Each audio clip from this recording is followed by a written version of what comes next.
آواز تیز کیجیے، صاف کیجیے، آواز تیز کیجیے۔ کھینچ رہا ہے وہ مائک، پتہ نہیں کیسا ہے، دیکھو ذرا چیک کریں۔ Hello hello hello hello hello, چلیے بیٹھیے جو الحمدللہ الحمدللہ نحمده ونستعینه ونستغفره ونؤمن به ونتوکل علیہ ونعوذ باللہ من شرور انفسنا ومن سیئات اعمالنا من يهده الله فلا مضل له ومن يضلله فلا هادي له ونشهد ان لا اله الا الله وحده لا شريك له ونشهد ان سيدنا وسندنا ونبينا وحبيبنا ومولانا محمدا عبده ورسوله صلى الله تعالى عليه وعلى آله وبارك وسلم تسليما كثيرا كثيرا اما بعد اعوذ باللہ من الشیطان الرجیم بسم اللہ الرحمن الرحیم ان اللہ لا یغیر ما بقوم حتى یغیروا ما بانفسهم صدق اللہ العظیم اللہم صلی علی سیدنا وسندنا ونبینا وحبیبنا ومولانا محمد وبارک وسلم۔ مائک ٹھیک کیجئے، ادھر آواز آ رہی ہے، ادھر بند ہو گئی۔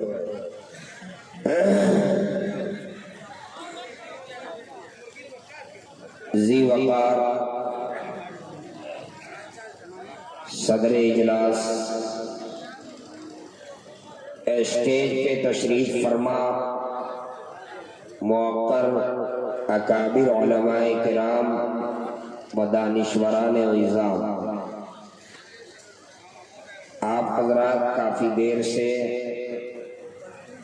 آج کے اس تاریخ ساز اجلاس کو سماعت فرما رہے ہیں۔ آج کے جلسے کے ناظم اجلاس حضرت مجاہد حسنین حبیبی، دیکھیے میں ایک بات نظامت کے سلسلے میں آپ کو بتائے دوں، اس وقت ہندوستان کے یہ وہ ناظم ہیں، اگر آپ نے جلسہ ناظم کے حوالے کر دیا تو 100% جلسے کی کامیابی کی ضمانت، اور درمیان میں اگر آپ نے نظامت شروع کر دی تو اس کے بعد جو ہے جلسہ کامیاب ہوگا یا کیا ہوگا اس کا ذمہ دار ناظم نہیں ہوتا ہے، ان کو خوب تجربہ ہے، وہ ہر ایک مقرر کو بھی پہچانتے ہیں، ہر ایک شاعر کو بھی پہچانتے ہیں۔ آپ فہرست ان کو دے دیجئے اور ان کو اختیار دیجئے کہ آپ اپنے حساب سے، یہ ہمارے مہمان مقرر اور شعراء ہیں، آپ کو انہیں پیش کرنا ہے، یہ طریقہ ہے جلسے کا۔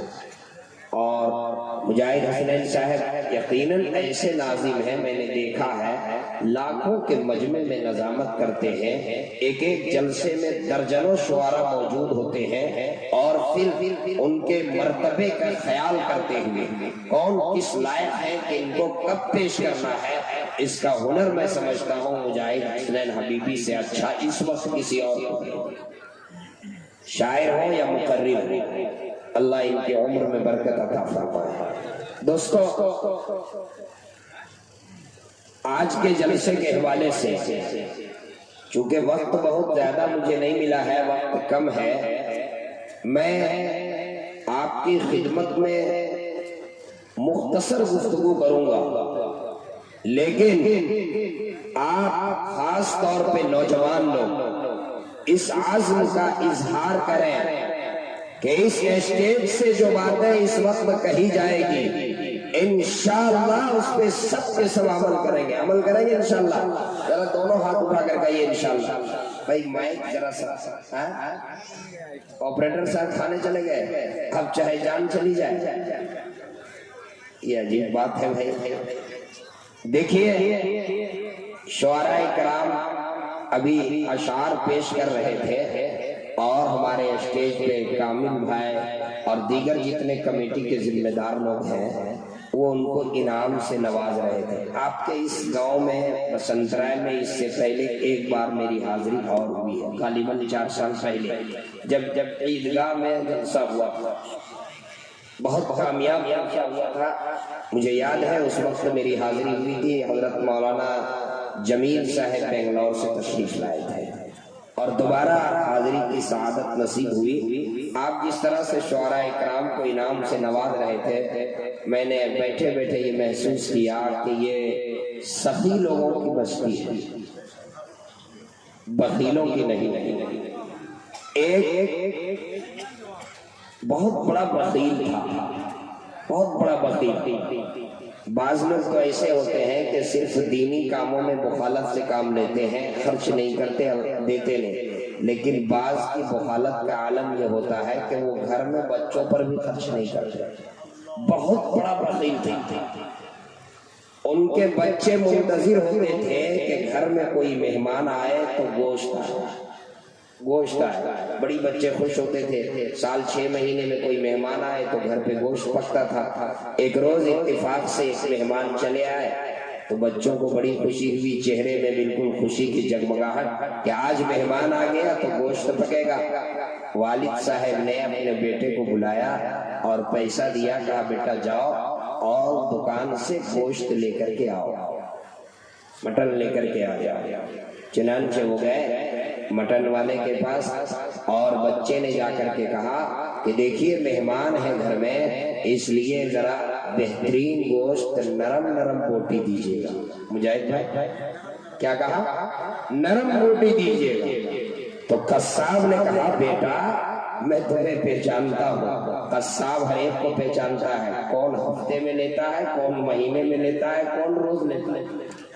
کہا بیٹا میں تمہیں خوب پہچانتا ہوں، تمہارے ابو تو سال میں 1 مرتبہ کوئی مہمان آئے جب ہی آتے ہیں، میں تمہیں پنیر سے بھی نرم روٹی دوں گا، پنیر سے بھی نرم دوں گا. کہا اچھا پنیر بھی کوئی چیز ہے جو اس سے نرم ہوتی ہے؟ کہا کہ ہاں. کہا پھر گوشت لینے کی کیا ضرورت ہے، پنیر ہی جا کر خرید لیتے ہیں. گوشت لینے کی کیا ضرورت ہے، پنیر ہی لے لیتے ہیں. اس کے بعد وہ چلا گیا وہاں سے پنیر دکان معلوم کر کے پنیر والے کے پاس اور کہا کہ بھائی گھر میں مہمان ہیں، اس لیے بالکل شاندار بہترین عمدہ قسم کی پنیر دیجیے گا. پنیر والے نے کہا بیٹا پریشان مت ہو، گھبراؤ نہیں، میں تمہیں شہد سے بھی شیریں پنیر دوں گا، میٹھا پنیر، شہد سے میٹھا. کہا اچھا شہد اس سے میٹھا ہوتا ہے؟ کہا ہاں. تو کہا پھر پنیر لینے کی کیا ضرورت ہے، چل کر شہد ہی لے لیتے ہیں، چل کر شہد ہی لے لیتے ہیں. وہاں سے نکلا چلا گیا شہد والے کے پاس. شہد والے سے کہا کہ دیکھو گھر میں مہمان ہیں اس لیے خوب عمدہ شہد دیجیے گا. کہا بیٹا پریشان ہونے کی کیا بات ہے، پانی سے بھی پتلا شہد ہے، پانی سے بھی پتلا، کیونکہ شہد جتنے باریک پتلا ہو اتنا ہی عمدہ ہوتا. کہا پانی سے بھی پتلا. کہا اچھا تو پھر شہد لینے کی کیا ضرورت ہے، پانی ہی جا کر لے. اب گیا دکان میں اور 1 باٹل پانی لے کر گھر چلا آیا. باپ نے پوچھا بیٹا گوشت نہیں لایا؟ کہا ابو جان میں گوشت دکان میں گیا، گوشت والے نے کہا کہ پنیر سے نرم بوٹی دوں گا، میں نے سوچا کہ پھر اس کو لینے کی کیا ضرورت، پنیر لے لو. اور پنیر والے کے پاس گیا، اس نے کہا شہد سے میٹھا میں دوں گا، تو میں نے سوچا پھر پنیر کیوں لوں، شہد ہی لے لو. اور شہد والے نے کہا کہ پانی سے پتلا دوں گا، تو میں نے سوچا کہ شہد لینے کی کیا ضرورت ہے، پانی ہی لے لو. تو بیٹا باپ بہت خوش ہوا، کہا کہ بیٹا تو میرا بھی استاد نکلا. لیکن بیٹا افسوس کی بات ہے، کاش کہ یہ فیصلہ تم پہلے کر لیتے. تم پہلے گئے قصاب کی دکان میں، پھر گئے پنیر والے کے پاس، پھر گئے شہد والے کے پاس، پھر گئے پانی والے کے پاس. اتنے دور تک کے جو تم گھومے تو تمہاری چپل کتنی گھس گئی ہوگی، چپل بہت گھس گئی ہوگی. تو بیٹے نے کہا ابو آپ مجھے اپنے سے بیوقوف سمجھتے ہیں، میں اپنی چپل نہیں مہمان کی چپل پہنتا مہمان کا ماشاءاللہ. یہاں تو سخی لوگوں کی بستی ہے بسنت رائے اور تاریخی لوگ ہیں. ذرا سا اگر مائک آپ ٹھیک کر دیں میں اپنی بات یہاں سے شروع کروں. ان اللہ لا یغیر ما بقوم حتی یغیروا ما بانفسهم. اللہ رب العزت کا یہ نظام ہے، جب تک کہ کوئی قوم اپنے حالات کے بدلنے کا خود فیصلہ نہیں کرتی ہے، اللہ ان کے حالات کو بدلتے نہیں۔ یہ اللہ کا نظام ہے۔ آپ زندہ قوم ہیں۔ میرا جملہ نوٹ کیجئے، بسنت رائے کے اس تاریخ ساز اجلاس میں، تاریخ ساز اسٹیج پر جہاں علماء کا جمع غفیر ہے، میرا جملہ نوٹ کیجئے، آپ زندہ قوم ہیں، اور زندہ قومیں اپنے قلم سے اپنی تقدیر لکھا کرتی ہیں۔ زندہ قومیں کسی بیساکھی کے سہارے نہیں چلا۔ اللہ، نعرے تکبیر، نعرے تکبیر۔ علماء کرام جناب حضرت مولانا کرم صاحب قاسمی، واہ بھائی واہ۔ زندہ قومیں اپنے قلم سے اپنی تقدیر لکھا، کسی بیساکھی کا سہارا نہیں لیتے۔ اور میرے نوجوانوں، آپ سے زندہ قوم کون ہو سکتی ہے؟ آپ کے پاس اللہ کا کلام قرآن کریم جیسی کتاب موجود ہے، آپ کے پاس محمد الرسول اللہ صلی اللہ علیہ وسلم کے سیرت کا مجموعہ موجود ہے، آپ کے پاس احادیث نبوی موجود ہے، آپ کے پاس صحاح ستہ موجود ہے، آپ کے پاس نبی آخر الزمان سرور کونین صلی اللہ علیہ وسلم کی سیرت کا مجموعہ موجود ہے۔ آپ سے زندہ اور کون قوم ہو سکتی ہے؟ لیکن مجھے افسوس سے یہ کہنا پڑتا ہے، مجھے بہت افسوس سے آج یہ بتانا پڑتا ہے کہ جو قوم سب سے زیادہ زندہ قوم تھی، آج اس قوم کا احساس، آج اس قوم کی ضمیر، آج اس قوم کا شعور مردہ ہو چکا ہے۔ شاید اس قدر ہمارا احساس، اس قدر ہمارا شعور آج مردہ ہو چکا ہے کہ اس کو جگانے کے لیے آج ہتھوڑے کی ضرورت پڑ جائے۔ اے میرے نوجوانوں، میں آپ کو بیدار کرنا چاہتا ہوں، میں آپ کے احساس کو بیدار کرنا چاہتا ہوں، میں آپ کے شعور کو بیدار کرنا چاہتا ہوں، میں آپ کی ضمیر کو بیدار کرنا چاہتا ہوں۔ آج جو حالات ہیں، آپ میڈیا کے ذریعے سے، آپ اخبار کے ذریعے سے، آپ نیوز چینل کے ذریعے سے آپ آج کے حالات کو پڑھ رہے ہیں۔ آج کے حالات، پوری دنیا کے جو حالات ہیں، آج اسلام کے خلاف جو دشمن اسلام ہے، مسلمانوں کے جو دشمن ہیں، ساری دنیا مل کر کے اور دو قسم کے ماحول بنانے کی کوشش کر رہے ہیں۔ دو قسم کا ماحول، ایک ہے خوف کا ماحول اور دوسرا ہے نفرت کا ماحول۔ ابھی اسد اعظمی صاحب کا نام پیش کر رہے تھے۔ ہم سب ملک ہندوستان میں رہتے ہیں، یہاں کی گنگا جمنی تہذیب، ہندو مسلمان سکھ عیسائی، ہم سب پیار و محبت کے ساتھ یہاں رہتے چلے آئے ہیں، اور پیار و محبت کے ساتھ ہم اس ملک کے اندر کہنا چاہتے ہیں یہ ہمارا ملک ہے، ہمارے ملک کی یہ شناخت ہے۔ یہاں مختلف تہذیب کے لوگ آپس میں پیار اور محبت کے ساتھ رہتے ہیں۔ چند لوگ ہیں، مٹھی بھر لوگ ہیں، جو ہم سب کے آپس کے اتحاد کو بکھیرنا چاہتے ہیں، اتحاد کے شیرازہ کو بکھیرنا چاہتے ہیں۔ وہ چند فرقہ پرست ذہنیت کے لوگ ہیں۔ میرے دوستو، مجھے کہنے دیجئے، یہ وہی لوگ ہیں جو دو قسم کا ماحول، ایک نفرت کا ماحول اور خوف کا ماحول یہ بنانا چاہتے ہیں۔ کیسا خوف کا ماحول؟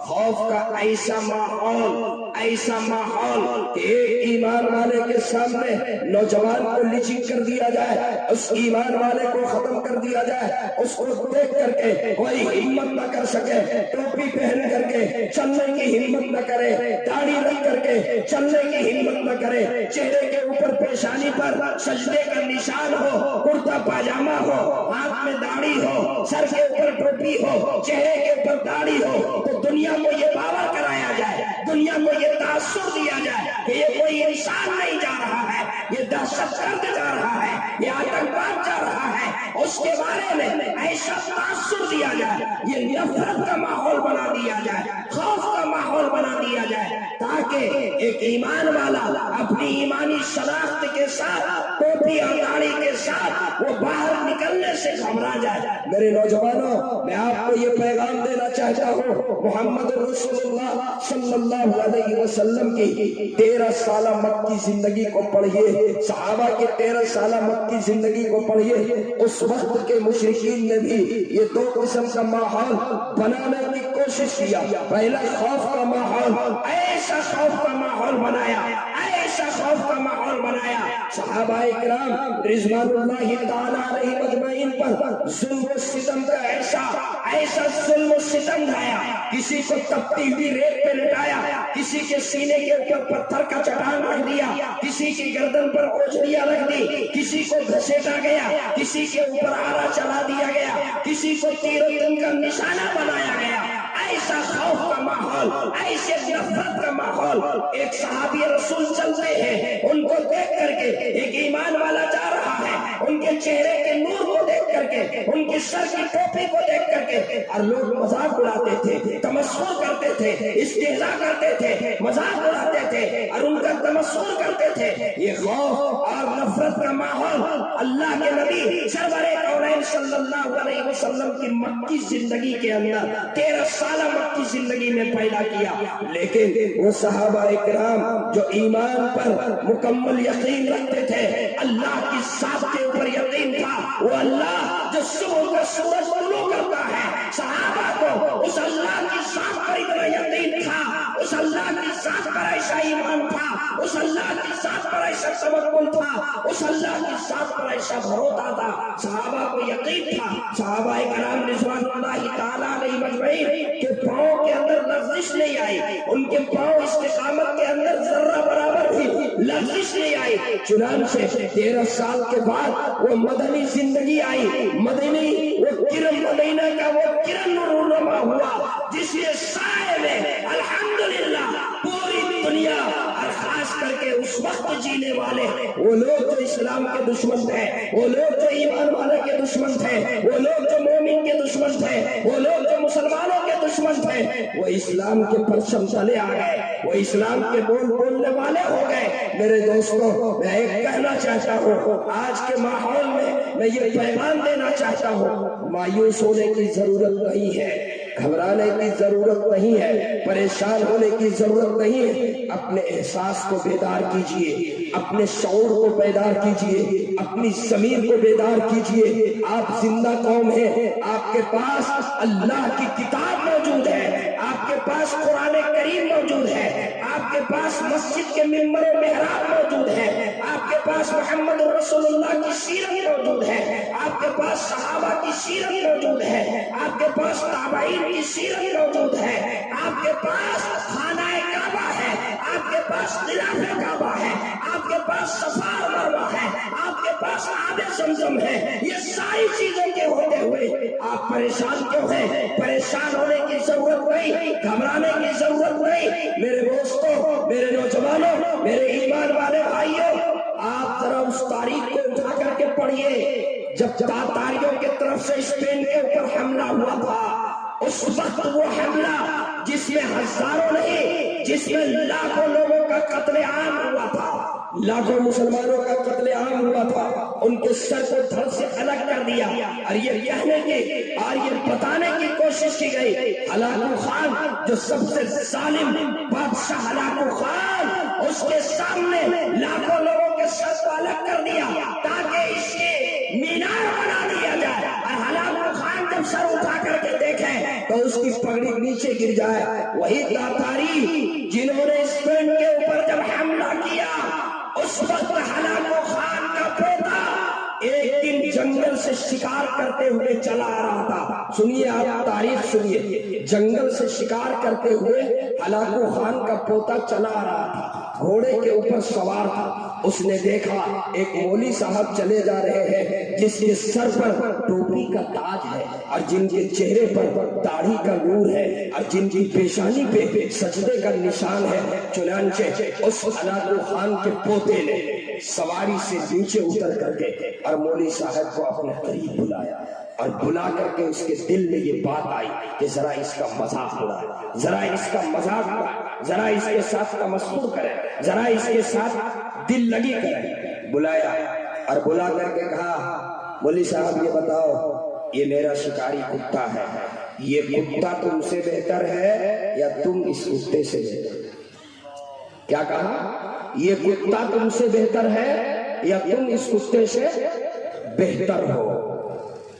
اس نے نہایت اطمینان کے ساتھ، جرأت کے ساتھ، استقامت کے ساتھ جواب دیا کہ سنو، اگر میرے سینے میں، اگر میرے دل میں وہ ایمان ہے جس ایمان کی وجہ سے کل قیامت کے دن میں اللہ کے جہنم سے محفوظ رہ جاؤں تو میں اس کتے سے بہتر ہوں، اور اگر میرے دل میں وہ ایمان نہیں ہے جس ایمان کی وجہ سے میں اللہ کے جہنم سے محفوظ رہ سکوں تو یہ کتا مجھ سے بہتر ہے۔ ہلاکو خان کے پوتے کو اس مولوی صاحب کی زبان سے نکلا ہوا جملہ اس کے سینے پہ ہتھوڑا بن کر کے برسا رہا تھا۔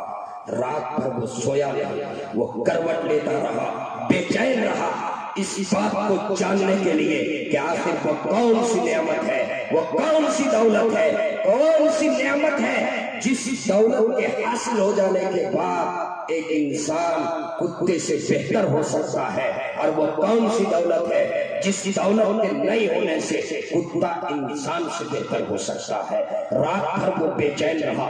صبح اس ہلاکو خان کے پوتے نے اس مولوی صاحب کو اپنے پاس اپنے دربار میں طلب کیا اور کہا کہ مولوی صاحب میں رات بھر سویا نہیں، تمہارے اس جملے کو سن کر کے تم یہ بتاؤ وہ کون سی نعمت ہے، وہ کون سی دولت ہے جس دولت کے حاصل ہو جانے کے بعد انسان کتے سے بہتر ہو جاتا ہے، اور جس دولت کے نہ ہونے سے کتا انسان سے بہتر ہو جاتا ہے۔ ذرا میرا جملہ نوٹ کیجئے۔ چنانچہ انہوں نے بڑے تاریخ، انہوں نے کہا ہلاکو خان کے پوتے سے اگر آپ یہ چاہتے ہیں تو اپنا ہاتھ میرے ہاتھ پہ ڈال دیجئے، اپنا ہاتھ بڑھائیے۔ ہلاکو خان کے پوتے نے کہا کہ ہاں مجھے وہ نعمت، مجھے وہ دولت چاہیے جس دولت کی وجہ سے انسان کتے سے بہتر ہو سکتا ہے۔ چنانچہ انہوں نے اپنا ہاتھ بڑھایا اور اس ولی صاحب نے ان کو کلمہ پڑھا کر کے دولت اسلام سے مشرف کیا۔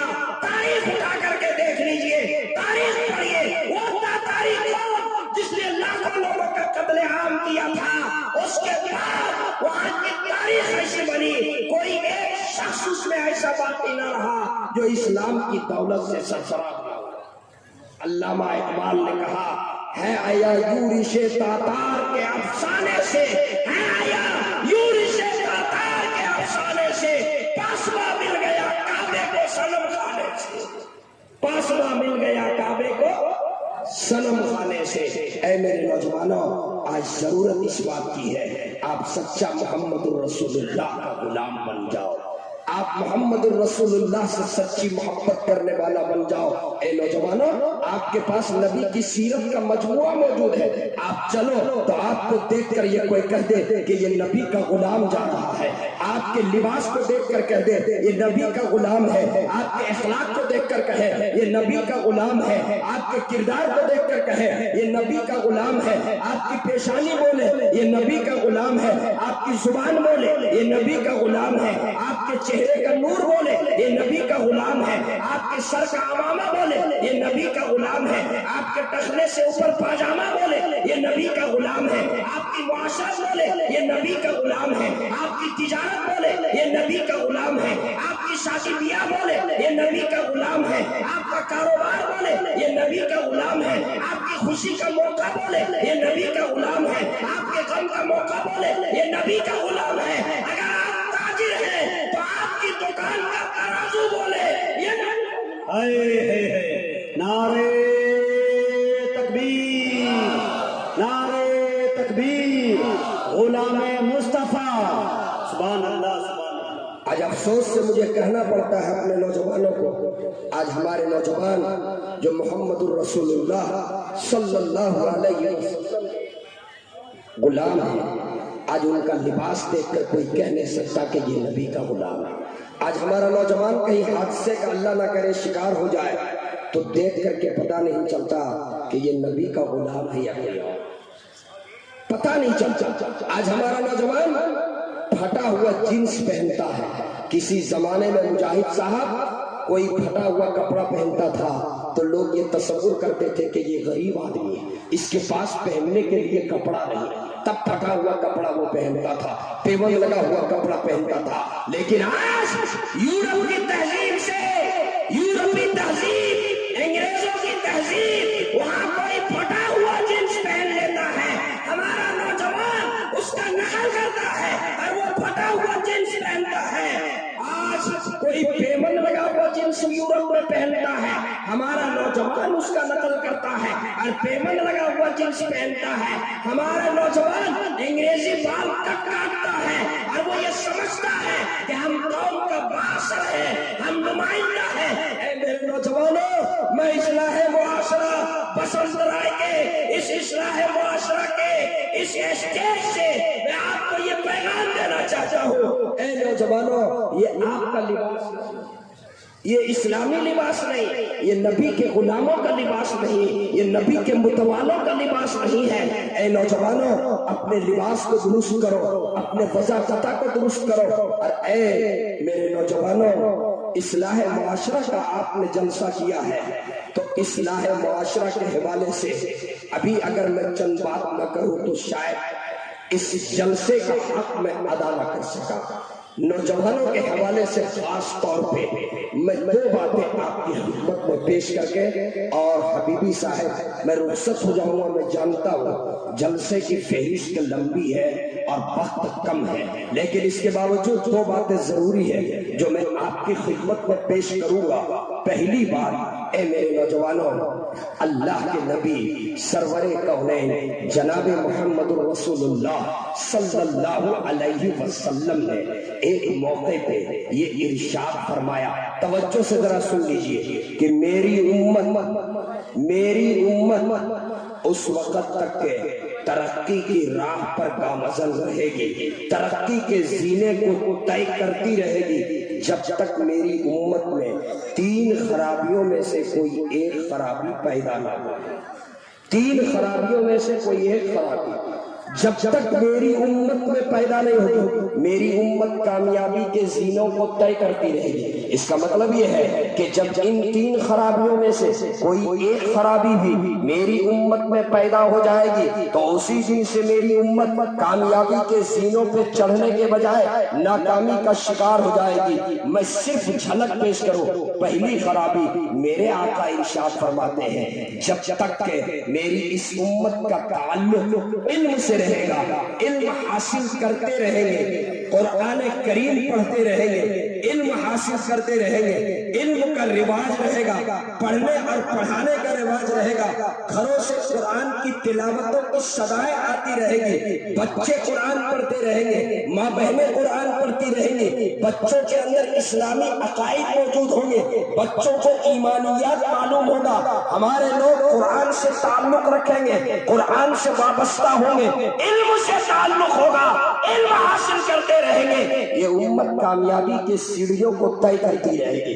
میرے نوجوانوں، آج ضرورت اس بات کی ہے آپ علم سے وابستہ ہو جائیں، آپ کے گھر سے قرآن کی تلاوت کی آواز آنے لگے، آپ کا بچہ قرآن پڑھنے والا بن جائے، آپ کا نوجوان قرآن پڑھے، آپ قرآن پڑھے، آپ کے ذمہ دار لوگ قرآن پڑھے، آپ علم حاصل کرنے والے بن جائیں، آپ کا تعلق علماء سے ہے، آپ کا تعلق مدرسوں سے ہو، آپ کے تعلق علماء سے ہو، آپ علماء سے اپنے رابطے کو مضبوط کریں، آپ مدارس اسلامیہ سے اپنے رابطے کو مضبوط کریں، آپ مکاتب دینیہ سے اپنے رابطے کو مضبوط کریں۔ اے میرے نوجوانوں، میں یہ پیغام دے کر آپ سے رخصت ہو رہا ہوں، اگر آپ چاہتے ہو کہ ترقی کے سینے کو طے کرو تو آپ علم حاصل کرو۔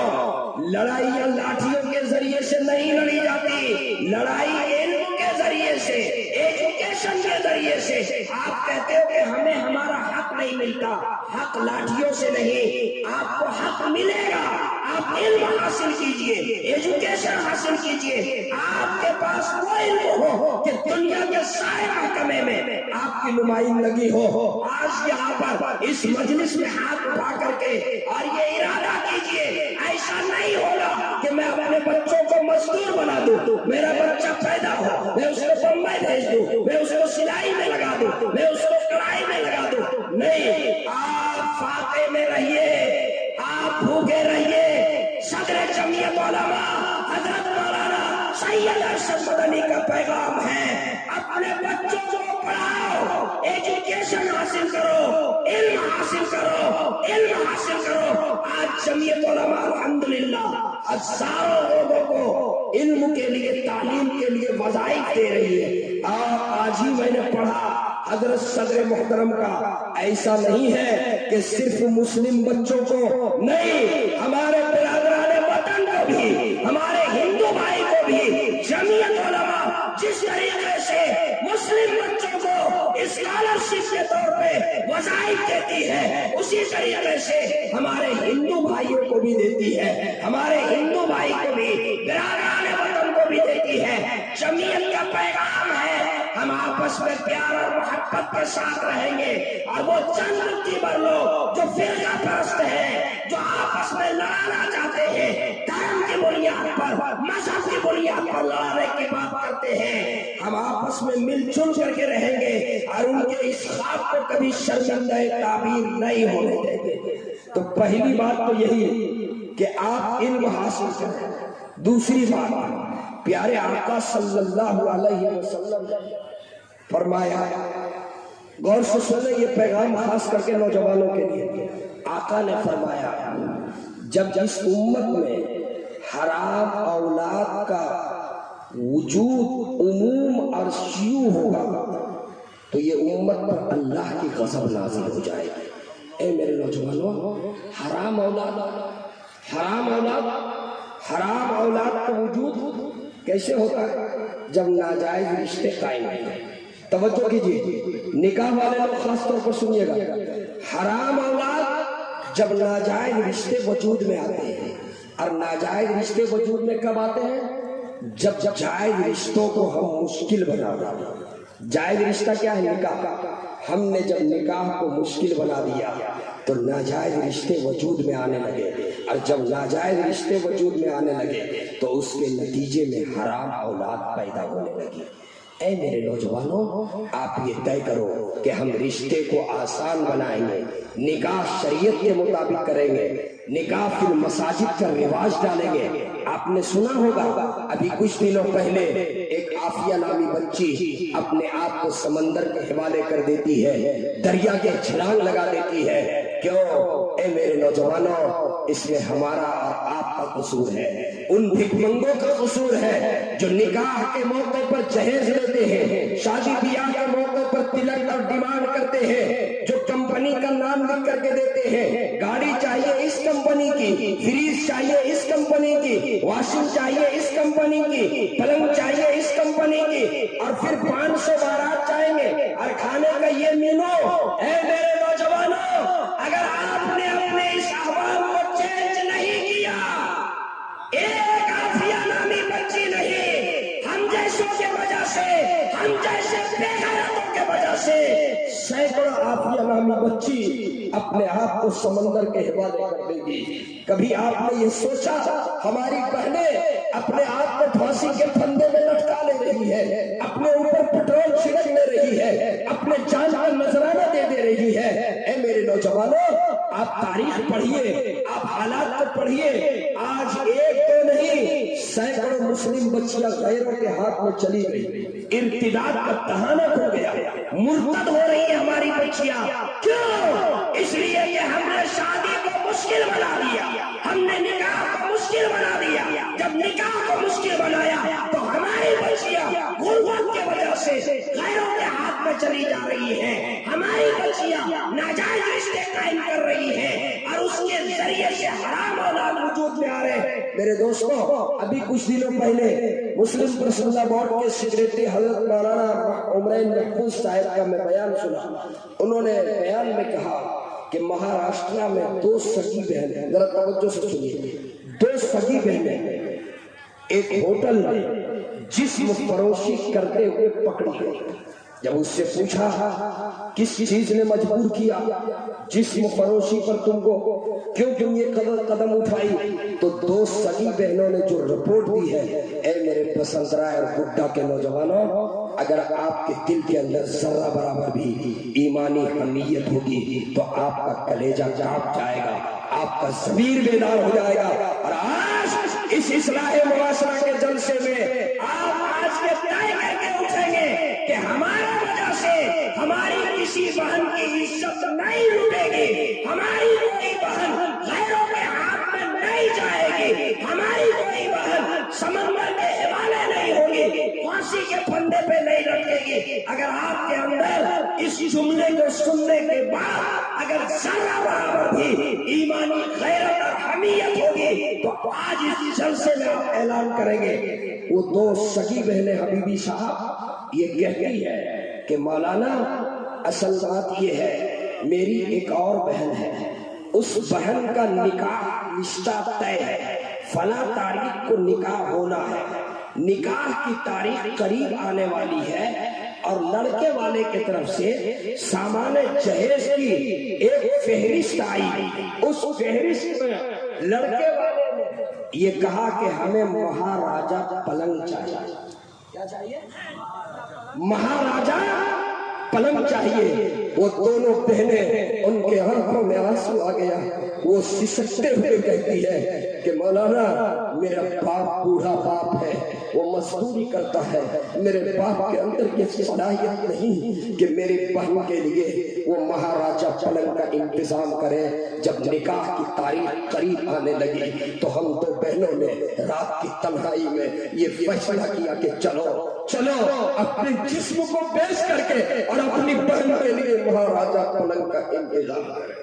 کہاں گئی ہماری غیرت؟ کہاں گئی ہماری غیرت؟ ہمارے وجہ سے ہماری بہن کا جسم لوٹے، ہماری بہن جسم فروشی کرنے پر مجبور ہو جائے، ہماری بہن کی عصمت لٹ جائے، ہماری بہن کی عزت لٹ جائے، ہم جیسے بھکمنگوں کی وجہ سے ہماری بہن عافیہ نامی اپنے آپ کو سمندر میں حوالہ کر دے، وہ ویڈیو بنا کر کے اور سوشل میڈیا پہ چھوڑتی ہے۔ اس کے چہرے کو دیکھیے کیا درد ہے اس کے چہرے میں، اس کا ذمہ دار ہم جیسا سماج کے بے غیرت لوگ ہیں۔ اور میں کہتا ہوں بہت سے جلسوں میں اس سال میں نے ہر جگہ یہ پیغام دیا، بہت مالدار لوگوں کو، سرمایہ دار لوگوں کو، بااثر لوگوں کو، صدر اور سیکریٹریز کو، مکھیا اور سرپنچ کو، اے میرے نوجوانوں، اے میرے ذمہ دار لوگوں، آپ اپنی بچی کی شادی میں 20 لاکھ روپے خرچ کرتے ہو، 15 لاکھ روپے خرچ کرتے ہو اور اپنے داماد کو 4 ویلر دیتے ہو، اپنے داماد کو سامان جہیز سے آراستہ کر دیتے ہو اور بڑی شان کے ساتھ آپ یہ کہتے ہو مولانا صاحب اس نے مانگا نہیں تھا، میں نے خوشی سے دیا۔ کوئی بات نہیں، میں آپ کو منع نہیں کرتا کہ مت دیجیے، لیکن اے میرے ذمہ دار لوگوں، نمائش مت کیجیے۔ آپ جائیے وہاں سے خریدیے سامان شو روم سے اور سیدھا اپنے لڑکی والے کے یہاں، لڑکے والے کے یہاں بھیج دیجیے۔ آپ گھر کیوں لاتے ہیں؟ آپ سامان جہیز کی نمائش کیوں کرتے ہیں؟ کیا آپ کو پتہ نہیں ہے کہ آپ کی بیٹی کی رخصتی کے وقت، آپ کی بیٹی کی رخصتی کے منظر کو دیکھنے کے لیے کیا صرف مالدار گھرانے کی بیٹیاں وہاں پر آتی ہیں؟ نہیں، اس رکشا چالک کی بیٹی بھی وہاں پر آتی ہے، اس مزدور 70 سال کے بوڑھے باپ کی بیٹی بھی آتی ہے جو صبح سے لے کر کے شام تک کے